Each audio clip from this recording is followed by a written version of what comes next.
Bienvenidos una vez más, bienvenidos a nuestra reunión de miércoles. Estamos estudiando segundo de Crónicas y hoy veremos el capítulo 19. Hemos ido un poquito más despacio en estos últimos capítulos. Estamos estudiando la vida del rey Josafat, un rey que se describe en Crónicas como un buen rey, un rey que fue fiel al Señor, un rey que estaba preocupado por honrar al Señor de todo su corazón e incluso iba más allá. No solamente él se dedicó a conocer al Señor, sino que también buscó que el pueblo pudiera conocer a Dios, y por eso vimos en el capítulo 17 cómo armó un circuito de enseñanza para que el pueblo pudiera conocer a Dios. Pero al igual que su padre Asa, Josafat y Asa son dos reyes que enfrentaron la tentación de establecer alianzas con otras naciones, y en específicamente Josafat con el reino del norte. Así que vimos en el capítulo 18 cómo Josafat emparenta con la casa de Acab, que fue el rey Acab y su esposa Jezabel fueron reyes terriblemente perversos en Israel, el reino del norte, que buscaban exterminar el culto al Señor y querían establecer el culto de los fenicios, el baalismo, el culto a Baal. Así que Josafat arriesgó su vida al emparentar con Acab, y su decisión va a tener una repercusión más adelante en su hijo, que va a haber toda una generación de reyes que van a introducir la apostasía en Judá. Pero Josafat es un buen rey, es un rey que ama al Señor, y vimos la semana pasada que al final fue exhortado por un profeta, el profeta Jehú. Y hoy veremos cómo en el capítulo 19 Josafat reacciona muy diferente a su papá, que también fue exhortado por un profeta, pero Asa no responde al Señor, sino incluso encarcela a este profeta. Pero Josafat responde a la palabra de Dios, y hoy veremos cómo se ve el arrepentimiento de Josafat, cómo el arrepentimiento de Josafat se ve a través de su anhelo de buscar al Señor y de que hubiera justicia en Judá, de reflejar la justicia del Señor en Judá. Entonces vamos a orar y vamos a poner este tiempo en manos del Señor. Gracias, Señor, por este tiempo que nos regalas para poder meditar en tu palabra, Señor. Ayúdanos mientras estudiamos la vida de Josafat, a poder descubrir, Señor, cómo se ve el verdadero arrepentimiento y cómo esto puede traernos esperanza, Señor, de que tú, Señor, puedes transformar nuestras vidas. Gracias, Señor, porque no nos has dejado sin dirección, sino nos has dado tu palabra, Señor, para que podamos aprender más de ti. Ponnos esta noche en tus manos. Amén. Muy bien. Acompáñenme, por favor, al capítulo 19 y vamos a retomar desde el verso 1 solo para tener un poquito de contexto. Dice el verso 1: Josafat, rey de Judá, volvió en paz a su casa en Jerusalén, y le salió al encuentro el vidente Jehú, hijo de Hanani, y dijo al rey Josafat: ¿al impío das ayuda y amas a los que aborrecen a Jehová? Pues has salido de la presencia de Jehová ira contra ti por esto. Pero se ha hallado en ti buenas cosas, por cuanto has quitado de la tierra las imágenes de acera y has dispuesto tu corazón para buscar a Dios. Entonces esto es lo que conecta al capítulo 18, el pecado de Josafat al aliarse con la casa de Acab, con el capítulo 19, este arrepentimiento genuino de Josafat. En medio de esto tenemos la exhortación del profeta Jehú. La exhortación fue: ¿cómo te atreves, Josafat, a amar a aquellos que aborrecen al Señor? Y está hablando de esta alianza que entabló, este pacto que entabló Josafat con Acab, un hombre verdaderamente perverso y terrible, que despreciaba completamente al Señor. ¿Por qué razón Josafat, que es el rey de la casa de David y que pertenece a Jerusalén, el lugar donde Dios ha dispuesto la adoración verdadera. ¿Qué hace con Acab? ¿Qué hace en Samaria? Pues mira lo que dice el verso número 4. Habitó pues Josafat en Jerusalén. La mención de que Josafat ahora está viviendo en Jerusalén o permanece viviendo en Jerusalén es parte de su arrepentimiento. Ya no está buscando establecer alianzas con otros reyes y mucho menos con el reino del norte. Él ha entendido que pertenece a Jerusalén, es de la ciudad de David, ahí está el templo. Su labor es cuidar del reino de Judá. Entonces él habitó en Jerusalén. Y mira qué más muestras de arrepentimiento da Josafat.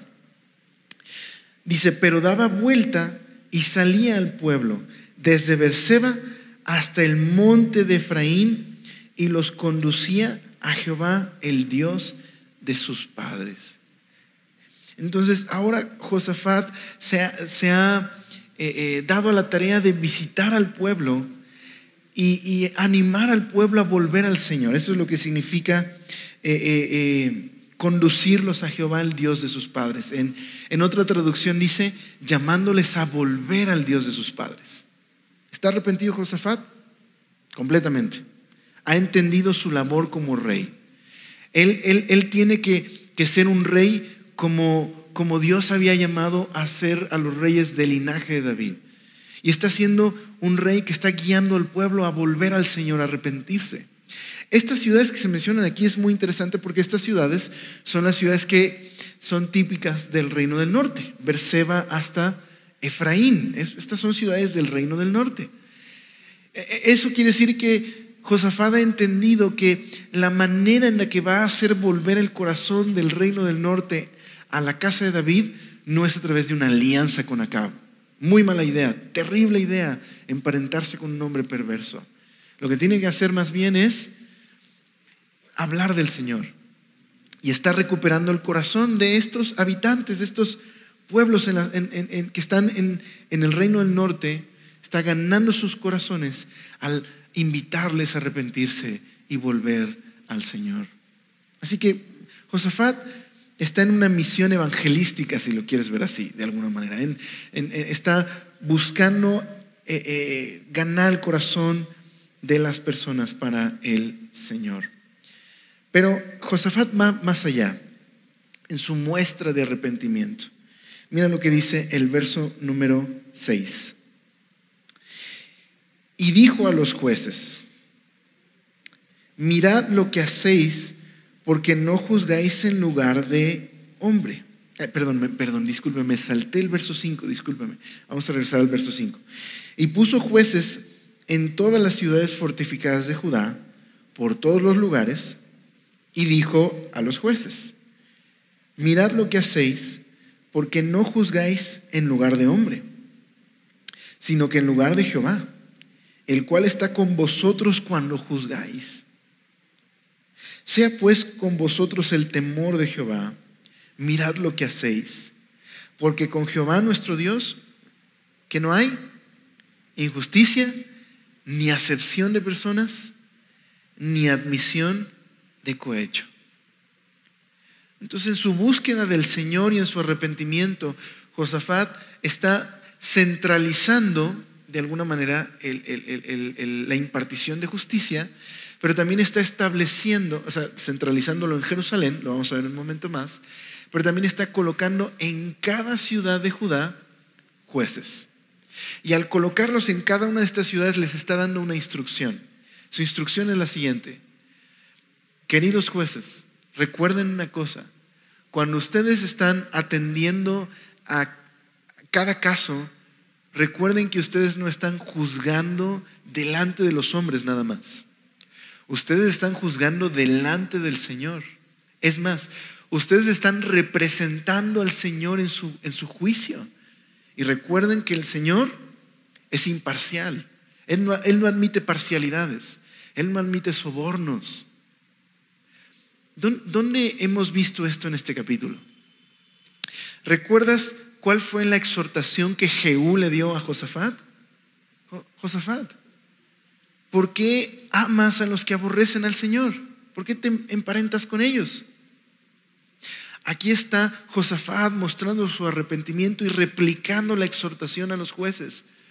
Hey, el Señor aborrece toda clase de injusticia, y eso incluye la parcialidad y también el soborno. Ustedes como jueces, representando el carácter de amor y justicia del Señor, no podemos aliarnos con el perverso. Así que recuerden eso. Tengan temor del Señor. Que temor del Señor en el Antiguo Testamento significa estar conscientes que están frente a Dios, el creador del universo. Es reconocer el lugar de Dios. Pero también es una forma en la que el Antiguo Testamento habla de nuestra amor y obediencia a Dios. Lo describe como una profunda reverencia. Tengan temor del Señor, obedézcanlo, sean fieles. Recuerden que ustedes están llevando a cabo esta tarea y este privilegio delante de aquel que es el juez de toda la tierra. Es lo que está diciendo Josafat. En la NTV, te voy a leer este verso, pero en la NTV dice: tengan mucho cuidado con lo que hacen, pues su autoridad no proviene del hombre, sino del Señor, que estará con ustedes cuando impartan justicia. Por eso, teman al Señor y tengan cuidado con lo que hacen, porque el Señor nuestro Dios no admite ni la injusticia, ni la parcialidad, ni el soborno. Eso es lo que está en el corazón del temor del Señor. Tengan cuidado con lo que hacen, porque Dios está con ustedes en lo que hacen. Lo hacen frente al Señor. Así que tengan cuidado de lo que hacen. Tengan cuidado de reflejar en lo que hacen al Señor. Bueno, Josafat no se detiene ahí. Ya vimos, primero, hace todo un circuito, un recorrido que incluye algunas ciudades que se encuentran en el reino del norte, invitando a las personas a volver al Señor. Es lo primero que hace, como una muestra de que recibió el mensaje de Jehú y que está arrepentido, ha reconocido su pecado. Está volviendo al Señor e invitando a otros a volver al Señor. Número 2, está estableciendo jueces en Judá, invitándoles también a amar al Señor, a no aliarse con los que aborrecen al Señor. Pero más adelante dice también en el verso número 8: puso también Josafat en Jerusalén a algunos de los levitas y sacerdotes y de los padres de familia de Israel para el juicio de Jehová y para las causas, y volvieron a Jerusalén. Y les mandó diciendo: procederéis asimismo con temor de Jehová. ¿Cómo se califica aquí el temor de Jehová? Dice con, ¿qué dice ahí? Con verdad y también, ¿qué más? Con un corazón íntegro. Así se califica el temor del Señor aquí, como ser verdadero, ser fiel. Esa es la dimensión en el Antiguo Testamento de la palabra verdad. Es fidelidad. Alguien que habla con verdad está siendo fiel, honesto. Y eso también se relaciona con un corazón íntegro. Esto es de una sola pieza, que no tiene faltas. Dice el verso 10: en cualquier cosa que viniera a vosotros de vuestros hermanos que habitan en las ciudades, en causa, y nombra algunas causas, algunos casos, en causa de sangre, entre ley y precepto y estatutos y decretos, les amonestaréis que no pequen contra Jehová, para que no venga ira sobre vosotros y sobre vuestros hermanos. Haciendo así, no pecaréis. Entonces, Josafat ha puesto jueces por toda Judá, pero está centralizando en Jerusalén, la capital, la impartición de justicia, y ha puesto sacerdotes, levitas y algunos líderes para que revisen casos especiales. Es decir, aquellos casos que estén alrededor de Judá, que sean necesarios revisarlos con cuidado, van a ir hacia Jerusalén y en Jerusalén se van a revisar con cuidado. Y estos pueden ser desde situaciones civiles o incluso situaciones que tengan que ver con situaciones de ceremonias religiosas. Podríamos decir situaciones de carácter civil y situaciones de carácter religioso. Y una vez más se hace eco de la exhortación de Jehú. ¿Cómo es que este conjunto de jueces en Jerusalén tienen que impartir justicia? Una vez más les dice, háganlo con profunda reverencia al Señor. Sean fieles en su labor, hagan verdad, no solamente fidelidad a Dios, sino tienen que mostrar fidelidad hacia los demás, al ser honestos, al ser íntegros de una sola pieza, al salvaguardar el derecho de aquellos a quienes ustedes están impartiendo justicia. Si ellos no hacen esto, si ellos se alían con aquellos que son perversos, ¿te acuerdas que le dijo Jehú a Josafat? Al haberte emparentado con Acab, el Señor mostró su indignación en tu contra. ¿Se puso en peligro Josafat? Claro, casi lo matan.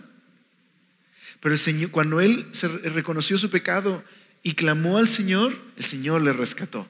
Por eso también le dijo Jehú, pero Dios ha visto tu corazón y ha visto las cosas que has hecho, como quitar la idolatría de Judá. Entonces aquí también se hace eco de esto. Si ustedes como jueces no son imparciales, ustedes también van a provocar la justa indignación de Dios.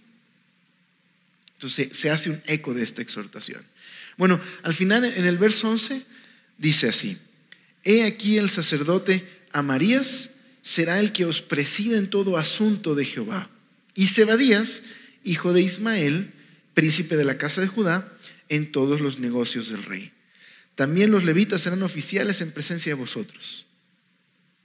Y hay una última exhortación: esforzaos pues para hacerlo, y Jehová estará con el bueno. Es decir, esfuércense en amar al Señor, en temer al Señor y en llevar a cabo toda esta tarea de impartir justicia. Y el Señor va a estar con ustedes mientras ustedes buscan ser fieles al Señor. Y Josafat coloca dos figuras importantes. Coloca al sacerdote Amarías para encargarse de los asuntos de carácter religioso y también coloca a Zebadías para encargarse de aquellas cosas que son de carácter civil. Eso es el capítulo 19. Josafat está mostrando un verdadero corazón de arrepentimiento. De hecho, esto que está haciendo Josafat no es nuevo. Esto es lo que Dios había llamado a hacer a Israel, a ser un pueblo que reflejara la justicia del Señor. De hecho, se ve que Josafat ha leído su Biblia, porque Josafat está emulando lo que hizo Moisés cuando su suegro Jetro, cuando Moisés está resolviendo todos los casos de todo tipo entre el pueblo, y Jetro lo ve que está muy ocupado y le dice: te vas a volver loco.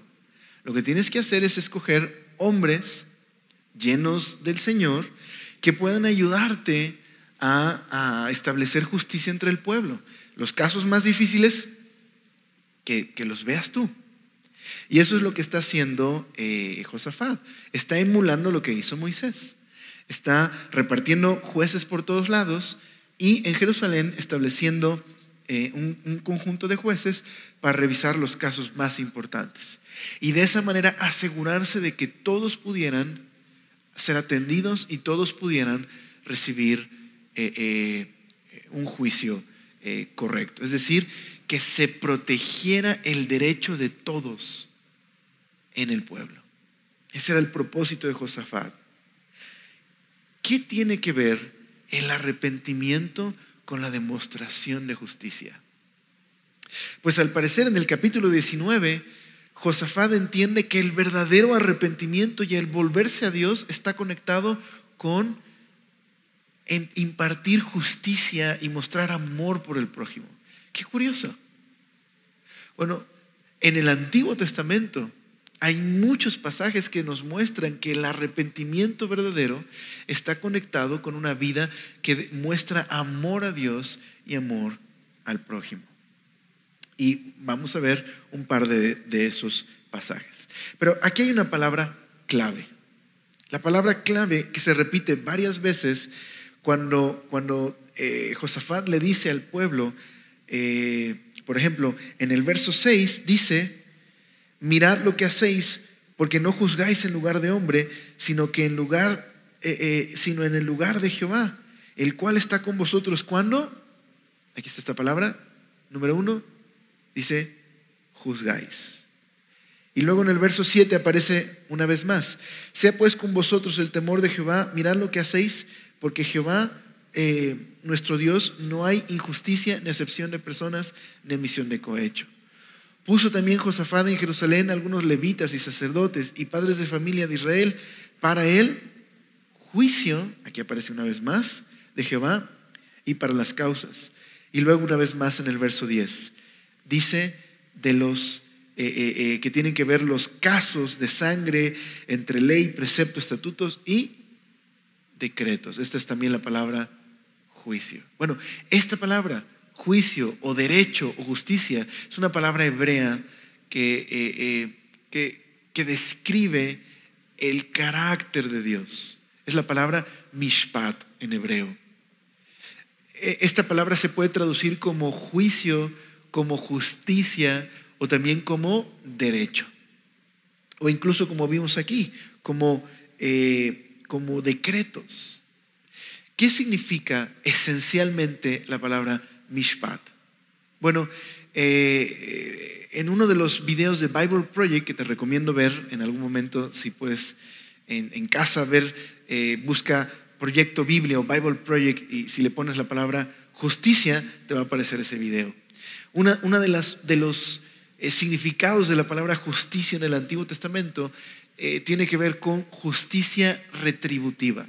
Es decir, cuando se imparte justicia, pues se tiene que frenar la injusticia. Tienes que poner un alto a la maldad. Hay una retribución. Si alguien roba, pues, ¿qué sería actuar con justicia?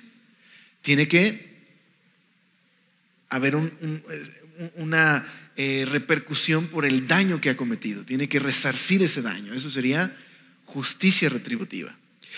Pero mishpat también implica una justicia que busca restauración. Por ejemplo, los levitas, que no tenían una tierra como las demás tribus, su herencia era el Señor. Ellos, pues al no tener una tierra, se podían ver vulnerables. Así que todos acordaron en salvaguardar el derecho de los levitas al apartar una cantidad de alimento y proveer a los levitas con ese alimento. De esa manera estaban protegiendo a los levitas que no estuvieran expuestos, que no fueran vulnerables. Entonces, esta justicia que busca restauración, lo que hace es crear el ambiente donde la justicia puede florecer. En Israel eso significaba cuidar de lo que llaman el cuarteto de los vulnerables: la viuda, el huérfano, el pobre, que puede también implicar el marginado, y el extranjero. Entonces, en muchos pasajes del Antiguo Testamento vemos que Dios le dice a Israel: cuando estés cosechando tu tierra, hazlo en círculos y deja las esquinas. ¿Por qué? Para que el pobre pueda ir y pueda cosechar esas esquinas y pueda tener alimento. De esa manera estás protegiendo el derecho de aquellos que son vulnerables. Eso es lo que significa mishpat. Entonces mira cómo mishpat tiene que ver con defender el derecho de otros que son vulnerables, con crear un ambiente donde florezca la justicia. Mira cómo se describe a Dios en el Salmo 147, verso número 7 al 9. Acompáñame un momento al Salmo 147, versos 7 al 9. Se describe como un Dios que protege a aquellos que son vulnerables. Salmo 147, verso 7 al 9. Dice, perdónenme, es Salmo 146. No, perdónenme. Ok, ahí va de nuevo. Toma 3 o toma 146, hablando del Salmo 146, verso número 7. Ahí está. Dice que hace justicia a los agraviados, que da pan a los hambrientos. Jehová liberta a los cautivos. Jehová abre los ojos de los ciegos. Jehová levanta a los caídos. Jehová ama a los justos. Y Jehová guarda a los extranjeros. Al huérfano y a la viuda sostiene, y el camino de los impíos trastorna. ¿Qué tan preocupado está Dios por la justicia? Pues Dios se describe como un Dios que exhibe justicia, que ama y protege a aquellos que son vulnerables. Bueno, Israel tenía que ser una nación así. Tenía que ser una nación que reflejara la justicia del Señor. Josafat está a través de su reinado exhibiendo el verdadero arrepentimiento y también está demostrando cómo se ve un reino cuando Dios es el rey. Se ve como un reino de justicia, un reino en el que se protege a aquellos que son débiles y vulnerables. Por eso dice Mark Boda en su comentario: en muchos sentidos, Josafat es una poderosa figura de renovación en Judá. Sirve como un catalizador para el arrepentimiento y también está creando instituciones para la instrucción y la justicia. Entonces, Josafat entiende muy bien qué es lo que Dios quería. De hecho, el ejemplo de la vida de Josafat estaba haciendo sonar una campanita en los oídos de la audiencia del cronista. Esta generación, esta comunidad posexílica, estaban angustiados y preocupados, estaban viendo que la situación no era favorable, las cosas no estaban marchando como ellos anhelaban. ¿A qué les estaba invitando el cronista a través del ejemplo de Josafat? ¿Cómo se ve el verdadero arrepentimiento? Se ve así, como una preocupación sincera por aquello que Dios ama y por aquello que Dios se preocupa. El verdadero arrepentimiento es entregar mi corazón completamente al Señor, de manera que empiezo a amar aquello que Dios ama y empiezo a hacer de una prioridad aquello que Dios tiene como una prioridad. Entonces probablemente esa comunidad estaba angustiada, quizás estaban ayunando, quizás estaban orando para que Dios cambiara su situación. Y es como si el cronista estuviera invitando a esa comunidad: ok, ¿quieren un verdadero cambio? Necesitan arrepentirse. ¿Y cómo se ve el arrepentimiento? Como lo que está haciendo Josafat.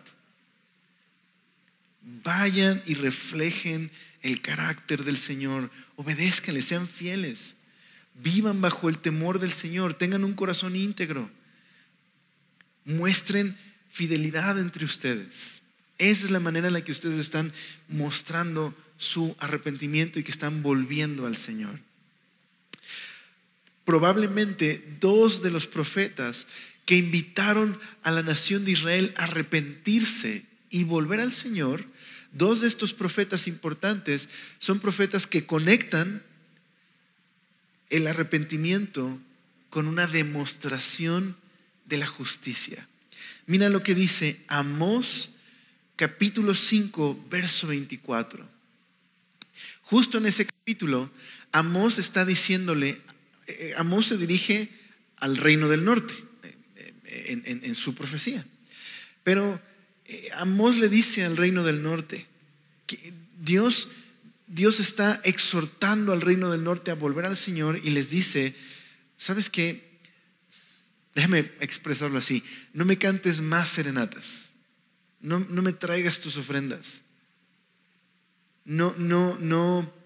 estoy cansado de tu religiosidad. ¿Quieres saber qué es lo que realmente quiero? Bueno, esto es lo que dice Amós 5:24.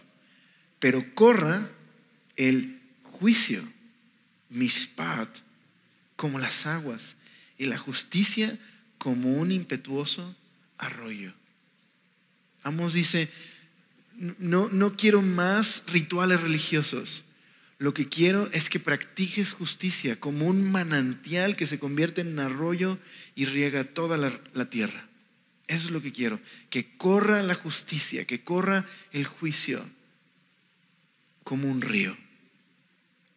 ¿Te diste cuenta cómo Amós conecta el arrepentimiento con justicia? Hay otro pasaje muy famoso también en Miqueas capítulo 6 verso 8. Es un pasaje donde Miqueas comienza con una ironía.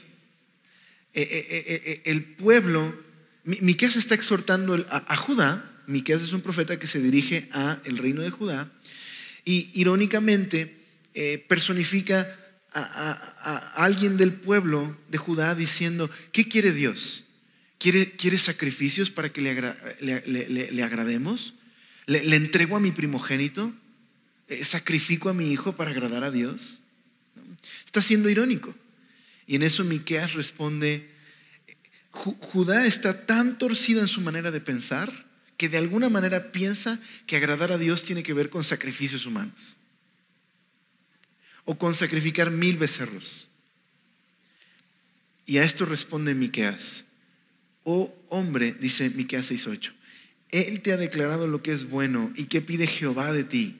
Solamente hacer justicia, amar misericordia y humillarte ante tu Dios. ¿Qué es lo que Dios quiere? ¿Cómo se ve el verdadero arrepentimiento? Regresa de todo tu corazón a Dios y muestra verdadera justicia hacia tu prójimo. Muchas veces no conectamos el arrepentimiento con acciones que demuestran ese arrepentimiento. Pero es muy claro que para los profetas el arrepentimiento genuino, volver de todo mi corazón a Dios, implica también empezar a amar aquello que Dios ama y hacer de las cosas que son importantes para Dios, importantes para mí. De hecho, en el Nuevo Testamento, Jesús también conecta el arrepentimiento con la justicia. En el Nuevo Testamento vemos cómo comienza el ministerio de Jesús. Mira, acompáñame un momento a Mateo capítulo 4. En Mateo capítulo 4, después de la tentación en el desierto, Jesús comienza su ministerio haciendo un anuncio público. En Mateo capítulo 4, verso número 17.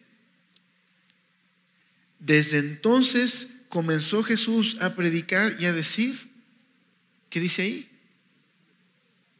Arrepentíos. ¿Y qué más?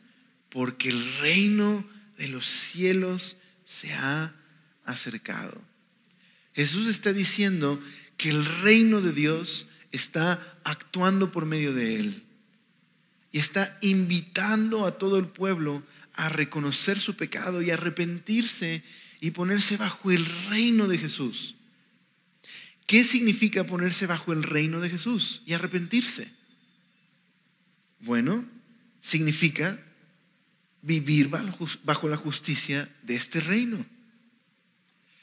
John Stott, en su comentario acerca del Sermón del Monte, John Stott escribió un libro acerca del Sermón del Monte. Quiero leerte la introducción. Él dice así: Inmediatamente después de su bautismo y la tentación en el desierto, Jesús comenzó a anunciar las buenas noticias del reino de Dios, el reino prometido en el Antiguo Testamento y que Jesús había inaugurado.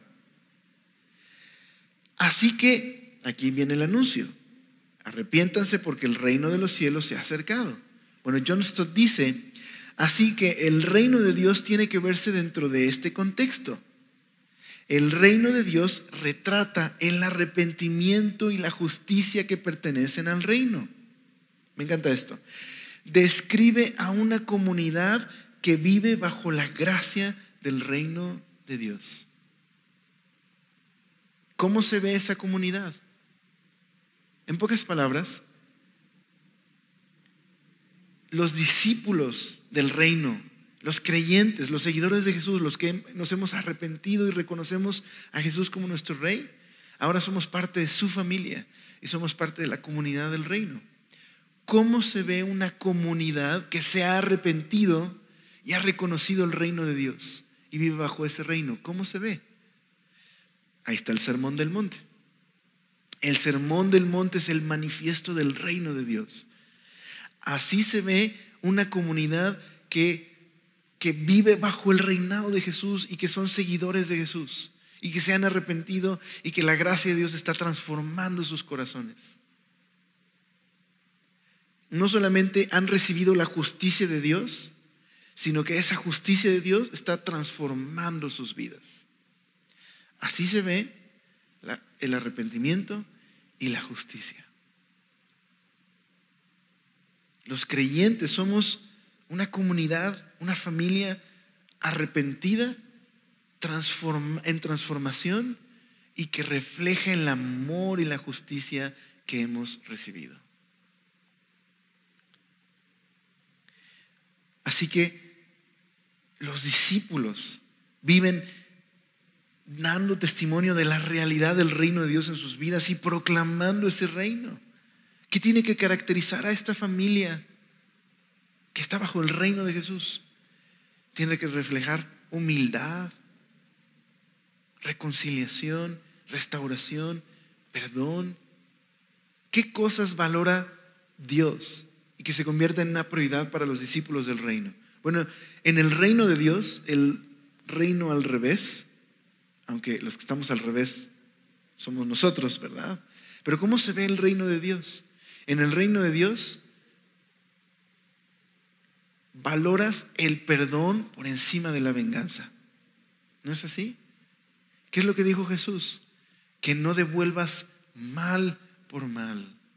Más bien que ores por los que te maldicen y te persiguen. Y que bendigas sus vidas. En el reino de Dios vas la milla extra. Como cuando un soldado romano obligaba, porque así era la ley, obligaba a alguien a cargar su equipaje, ¿no? Un cristiano en esa situación tenía que responder diciendo: oye, ¿y si te acompaño 2 millas mejor? Eso iba a desarmar literalmente al soldado romano. ¿Qué le pasa? Soy tu opresor. Deberías estar enojado y maldecirme. ¿Me explico? En el reino de Dios se valora el perdón, la reconciliación por encima de la venganza y el orgullo. En el reino de Dios se valora más la generosidad que el tratar de acaparar para mí mismo. En el reino de Dios he recibido su gracia y por lo tanto todo lo que tengo es un regalo de Dios y estoy dispuesto a dar como el Señor ha sido bueno conmigo.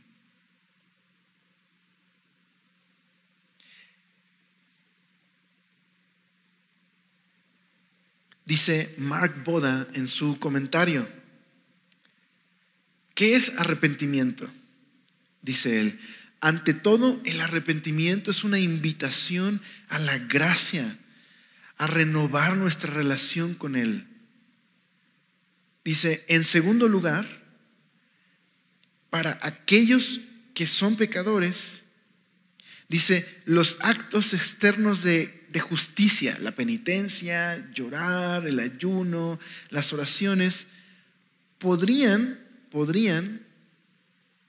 ser demostraciones de que de que me siento triste por el pecado.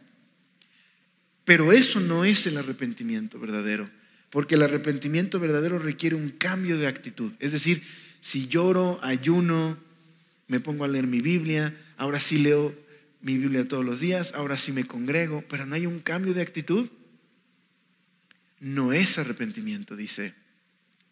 Requiere un cambio de corazón, un cambio que se manifiesta en mis relaciones hacia Dios, pero también en mi relación hacia Dios, pero también en mis relaciones hacia los demás, que se refleja en actos de amor y generosidad. Dice, finalmente, el arrepentimiento auténtico para la comunidad de creyentes es un llamado a reflejar el poder del amor de Dios y la transformación que Él puede hacer en nuestras vidas. Arrepentimiento y justicia.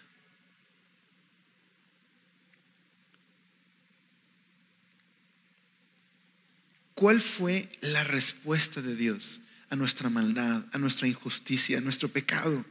¿Cuál fue su respuesta? Que Dios hizo de nuestro problema su problema. ¿Cómo? Que dice 2 Corintios 5:21, hablando de Jesús, al que no cometió pecado, por nosotros lo trató como pecador, para que en él recibiéramos la justicia de Dios. Esta es la respuesta de Dios a nuestra maldad. Que Jesús vino y tomó nuestra maldad y nuestro pecado y vivió la vida justa que ninguno de nosotros podría vivir. Murió en una cruz, resucitó y nos da el regalo de su vida. Para aquellos que confían en Cristo, sus pecados son perdonados y ahora tienen una relación correcta con Dios por confiar en Cristo. Pero el regalo de su vida y su justicia no es algo estático en nuestra vida. No solo nos da ese nuevo estatus delante de Dios en el que ahora somos sus hijos, hemos sido recibidos sin merecerlo, sino que su justicia también empieza a transformar nuestras vidas, de manera que nos lleva a amar a Dios en respuesta a su amor, pero también empieza a transformar nuestras relaciones con los demás. Y eso tiene que comenzar en casa, tiene que reflejarse con tus vecinos, tiene que reflejarse en nuestras relaciones laborales, tiene que reflejarse en la iglesia. Creo que esa es la gran lección del capítulo 19.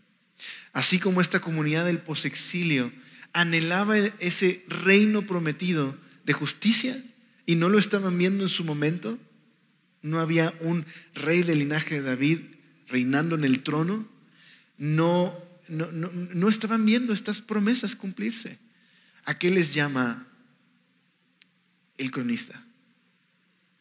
A mostrar verdadero arrepentimiento y a comenzar a ser parte de ese proceso en el que Dios un día cumpliría su promesa y traería un reino de justicia y paz.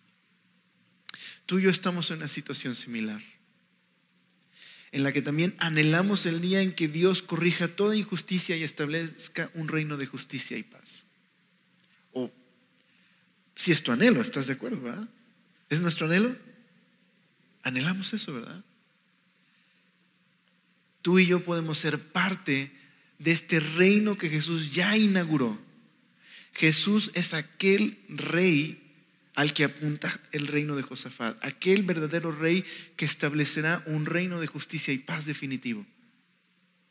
Pero somos invitados a ser parte de su reino cuando nos arrepentimos y confiamos en Él.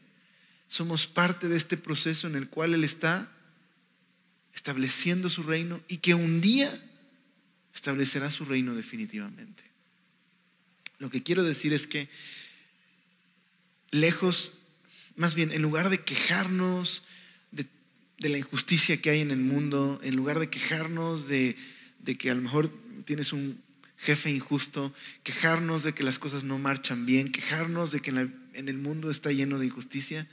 Más bien deberíamos ser parte de este llamado a mostrar el verdadero arrepentimiento y empezar a amar y servir a los demás. Porque me temo que muchas veces es fácil mirar la televisión y llamar corruptos a los que evidentemente es cierto, podrían ser muy corruptos. Pero en casa, ¿maltratas a tu familia? ¿Engañas en tu trabajo? Tratas de, oye, pues no soy tan malo, ¿no? Y necesito, ¿quién va a ver por mí, no? Y entonces, a lo mejor crees que es justo lo que estás haciendo, pero en realidad estás siendo injusto en tu trabajo, tan corrupto e injusto como aquellos que criticamos. ¿Me explico? Pero el verdadero arrepentimiento tiene que mostrarse en acciones que muestran justicia. Entonces, yo sé que alguien podría decir, bueno, Alex, pero uno puede hacer obras de justicia sin ser cristiano. Totalmente. Es cierto. No necesariamente hacer actos de bondad significa que eres salvo y eres cristiano. Pero no puedes decir que eres cristiano si no empieza a haber un fruto que muestra amor hacia los demás. ¿Me explico?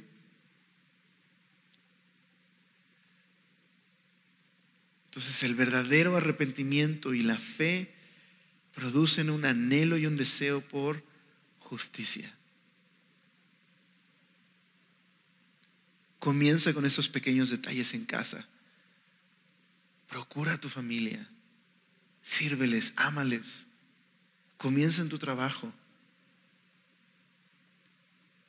a mostrar la vida y el poder de su reino y su amor en tu vida. Como en el reino de Josafat, él invitó a sus jueces a mostrar amor y temor del Señor. Nosotros estamos bajo uno mayor que Josafat. ¿Estás de acuerdo? Estamos bajo el reino de Jesús, que ha muerto por nosotros y nos ha dado su justicia y nos ha llamado a su reino. Tenemos más razones para mostrar amor y justicia. ¿Estás de acuerdo? Quisiera que esta noche podamos imprimir esto en nuestros corazones. El verdadero arrepentimiento se muestra volviendo de todo corazón al Señor y empezar a amar lo que el Señor ama y empezar a hacer de lo que es importante para Dios, importante para nosotros. O empezamos a hacer del problema de los demás nuestro problema, como Dios ha hecho de nuestro problema su problema. ¿Okay? ¿Oramos? Señor, gracias por llamarnos, Señor, a exhibir un verdadero arrepentimiento, a mostrar evidencias de que estamos bajo el reino de nuestro querido Salvador. Señor, como hoy vimos, por favor, ayúdanos a identificar aquellas áreas que necesitamos rendir a ti, Señor. Ayúdanos, Señor, a poder guardar en nuestros corazones, atesorar